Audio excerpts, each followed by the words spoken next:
नमस्कार, मैं माया और आप सुन रहे हैं माया माँ की कहानियाँ।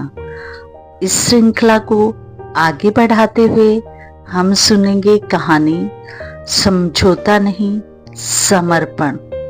रिश्ते बैंक की तरह होते हैं। बैंक में सिर्फ डिमांड करने से काम नहीं चलता, पहले वहाँ उतना ही डिपॉजिट करना पड़ता है। इसी तरह रिश्तों में भी अगर प्यार और सम्मान चाहिए तो प्यार और सम्मान देना सीखो। सिर्फ डिमांड पर डिमांड करने से बहुत जल्दी अकाउंट खाली हो जाता है। इस कहानी को आगे बढ़ाने से पहले आपसे विनम्र अनुरोध है, अपना सहयोग देने के लिए चैनल को लाइक करें, शेयर करें, सब्सक्राइब करें। रिश्ते बनते तो प्यार से हैं, लेकिन निभाए समझौते से जाते हैं। जो जितना ज़्यादा समझौता करेगा उसका जीवन और रिश्ता उतना ही सुखी दिखेगा लोगों को। मनस्वी ने खिड़की से बाहर देखते हुए कहा। बाहर घना कोहरा छाया हुआ था, बूंदें बरस रही थी, दिलों की उदासी मौसम पर छाई हुई थी और मौसम की उदासी दिलों पर बादलों से पानी नहीं, जैसे दर्द की बूंदें बरस रही थी। आरती ने अपने कंधे पर शॉल को कस कर लपेट लिया। तो क्या दीदी, रिश्तों में प्यार कभी बचता ही नहीं है? होता है, शुरू में तो रिश्ते प्यार के मलमल में लिपटे होते हैं, लेकिन बहुत जल्द ही प्यार का मलमल फट जाता है और रिश्तों को ढकने के लिए समझौतों की चादर लेनी पड़ती है। प्यार की बजाय समझौते की चादर, क्या करें, मजबूरी होती है और जिंदगी भर रिश्तों को बांधे रखना है। मनस्वी ने एक गहरी सांस ली। उसकी गर्म सांसों की धुंध खिड़की के शीशे पर जमा होकर उसे धुंधला कर रही थी। तो क्या रिश्ते कभी भी सिर्फ और सिर्फ प्यार के सहारे नहीं चल सकते? आरती ने कपकपाती हुई आवाज से पूछा। पता नहीं उसकी आवाज में कंपन ठंड के कारण थी या अपने सवाल के कारण। रिश्ते खड़े तो प्यार के पैरों पर होते हैं, लेकिन उम्र भर का सफर समझौते की बैसाखियों के सहारे तय करते हैं। मनस्वी के स्वर में घना सर्द कोहरा छाया हुआ था। आरती के पैर कपकपा गए। अब तो उसने अपने पैरों पर भी सोल डाल लिया, फिर भी ऐसा लग रहा था जैसे कमजोर से हो गए हों।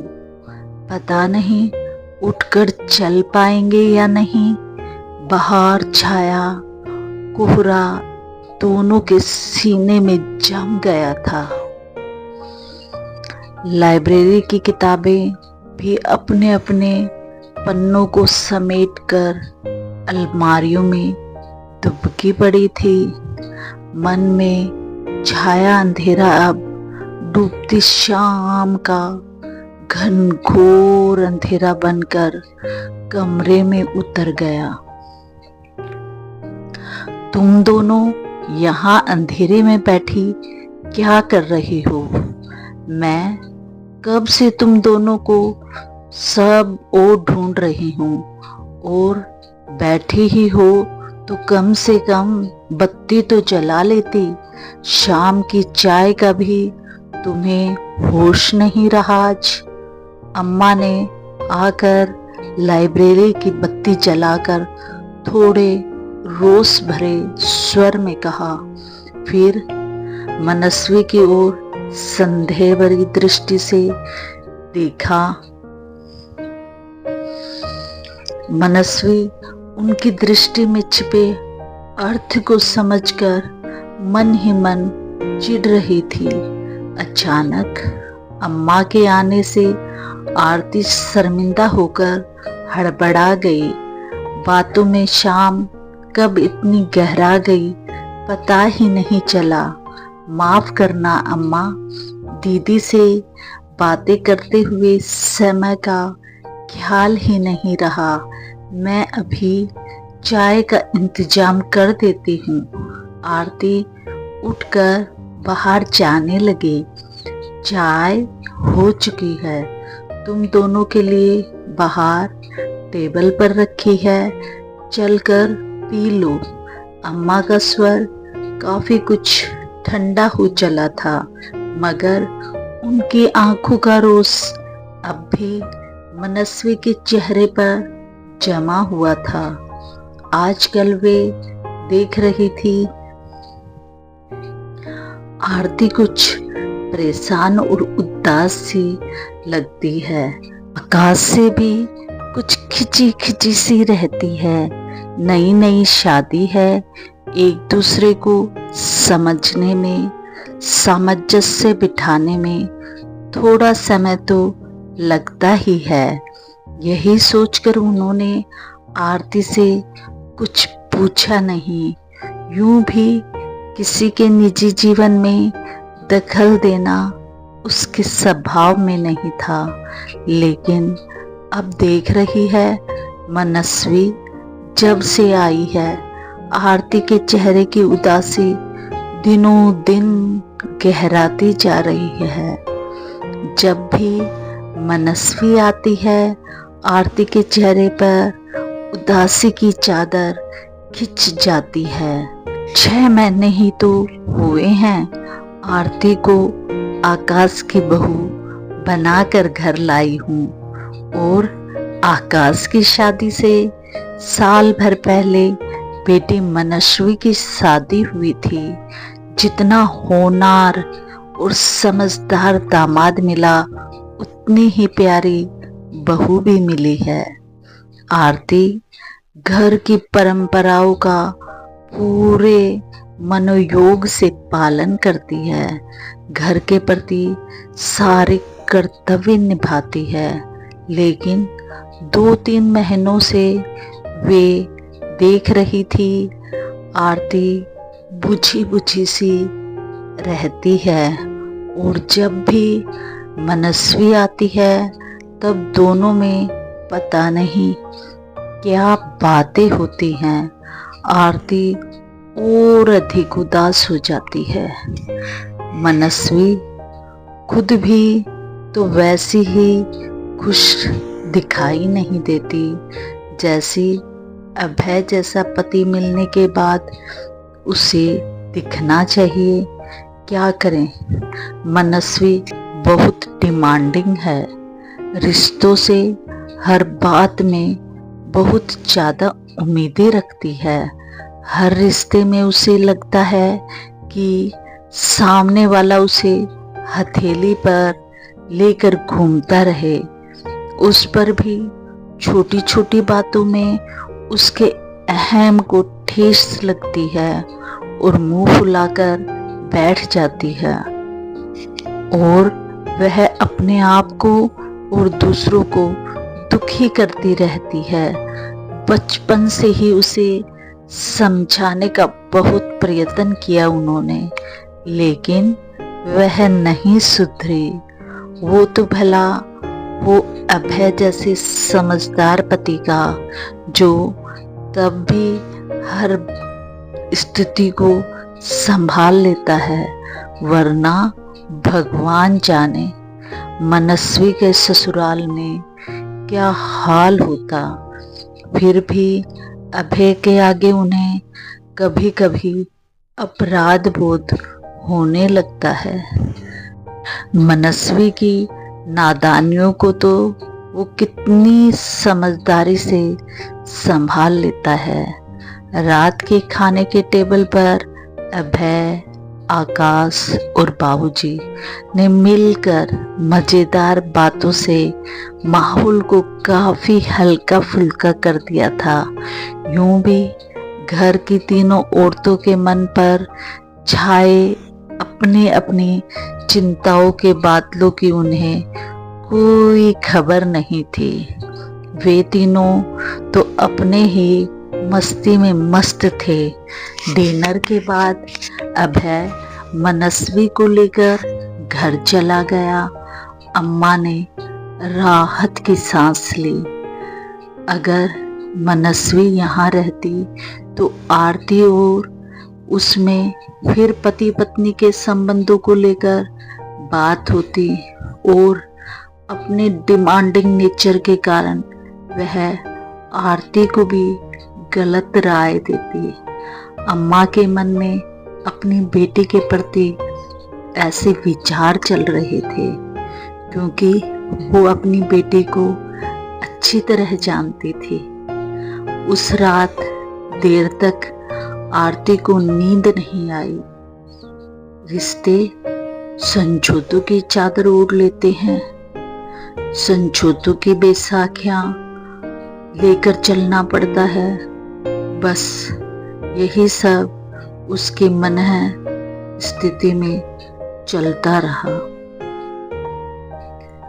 क्या सच में कुछ ही दिनों में रिश्तों से प्यार खत्म हो जाएगा और फिर सिर्फ समझौता ही करना पड़ेगा?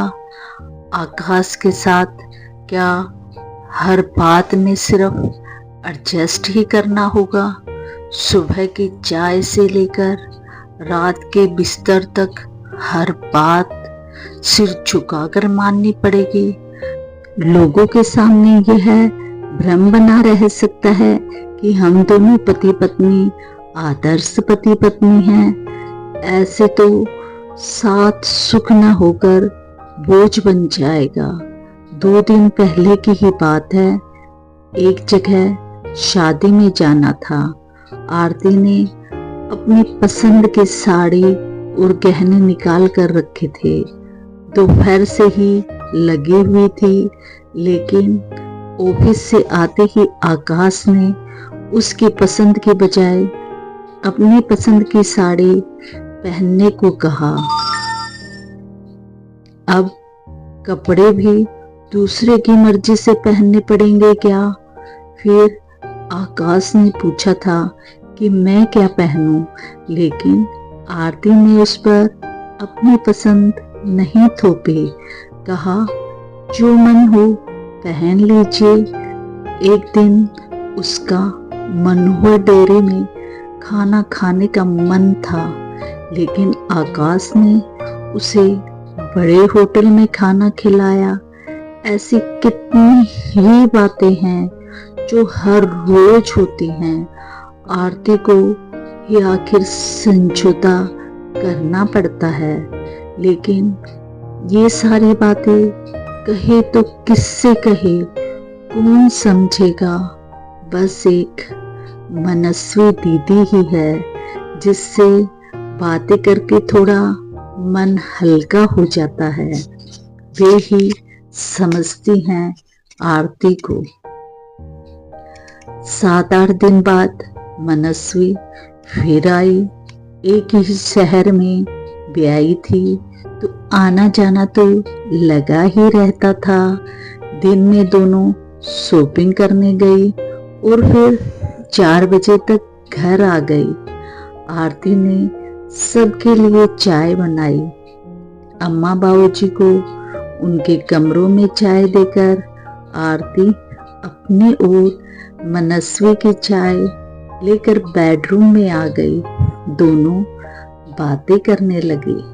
आरती ने मनस्वी के साथ साड़ी वाली और मनोहर डेयरी वाली बातें शेयर की। मनस्वी ने उसके दुख को समझा, समझौता करना पड़ा, उस पर सहानुभूति भी जताई। दोनों अपने में ऐसी खोई हुई थी कि उन्हें पता ही नहीं चला कि कब से अम्मा दरवाजे की आड़ में खड़ी होकर उनकी बातें सुन रही थी। जब अम्मा से रहा नहीं गया तो वे कमरे के अंदर चली आई। उन्हें देखकर दोनों हड़बड़ा गई। शाबाश बेटा, शाबाश मनस्वी, बहुत अच्छा। रिश्तों का क्या खूब विश्लेषण किया है तुम लोगों ने। प्यार को कैसे सिरे से खारिज करके समझौते की बैसाखियों पर लाद दिया। लेकिन एक बार भी नहीं सोचा कि प्यार के पैर पोलियो की बीमारी से तुमने ही खराब किए हैं। अम्मा दोनों की ओर देखकर बोली, जी माँ जी, हम तो बस। आरती अम्मा के सामने अपनी कही हुई बातें याद करके शर्मिंदा सी हो गई। पहले तो मैं तुम्हारी ही समस्या का समाधान कर देती हूँ आरती। शनिवार रविवार को मनोहर डेयरी में इतनी भीड़ होती है कि वहाँ पैर रखने तक की जगह नहीं मिलती और शोरगुल अलग। हो सकता है आकाश तुम्हें आराम और सुकून के पल देना चाहता हो, इसलिए तुम्हें बड़े और खुले रेस्टोरेंट में ले गया। इससे तुम सकारात्मक ढंग से भी ले सकती थी, लेकिन उसके प्यार को तुमने समझौते का बोझ बनाकर अपने मन पर ओढ़ लिया। और शादी में तुम लाइट पीच कलर की साड़ी पहन रही थी, जबकि तुम्हारा रंग गोरा चिट्टा है। तो आकाश ने इसलिए डार्क कलर की साड़ी पहनने को कहा था, क्योंकि रात में वह रंग तुम पर खूब खिल रहा था। पति अगर यह चाहे कि उसकी पत्नी सुंदर दिखे तो यह उसका प्यार होता है, ना कि किसी तरह का समझौता करने का दबाव। अम्मा ने एक अफसोस भरी निगाहें आरती पर डाली। आरती सिर नीचे किए चुपचाप सुनती जा रही थी। उसकी आंखों से बस आंसू बरसने वाले थे।